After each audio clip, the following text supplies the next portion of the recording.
This summer, Austin, Texas, it's going down! RTX Austin, Rooster Teeth's convention for all things podcasts, gaming, and animation is back in person July 1st through 3rd at the Austin Convention Center. Experience the best in podcasting, gaming, and animation. And see your favorite Rooster Teeth personalities over 3 days of panels, live shows, special events, meet and greets, the exhibit hall, and more. RTX is much better in real life, so head to rtxevent.com to grab your badge and evening event tickets now.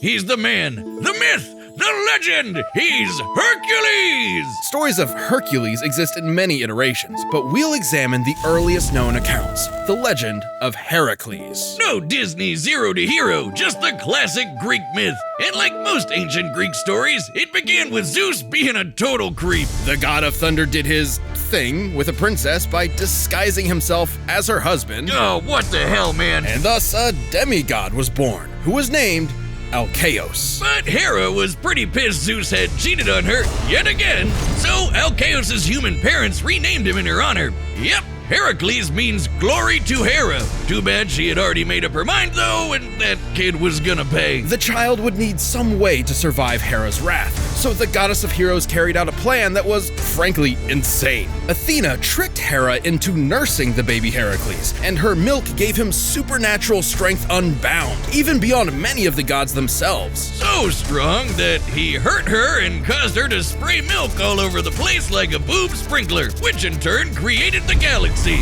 Yep, that's why we call it the Milky Way. Oh god, I'm never eating one of those candy bars again. With his godlike power, Heracles became a fierce warrior trained by the finest instructors in all of Greece. Unfortunately, he wasn't without problems. While he was a natural at boxing, wrestling, fencing, and so much more, he struggled in the arts. He even had a fit and accidentally killed his music teacher. Little did Heracles know this was a sign of the tragedy to come. Many years later, as his name began to be synonymous with the term hero, he murdered his wife, Princess Megara, and their sons. Yeah, Hera had magically driven him into a kill frenzy rage, but that didn't excuse it for Herc. His guilt was there. Desperate to atone, he sought guidance from the Oracle of Delphi and learned his path to redemption. He would submit himself to King Eurystheus and perform for him 10 grueling labors. The guy was a D-bag, but Herc did what he had to, and through his struggles built a killer arsenal. For his first labor, he was tasked with slaying a lion whose hide could not be pierced by any blade. So Herc just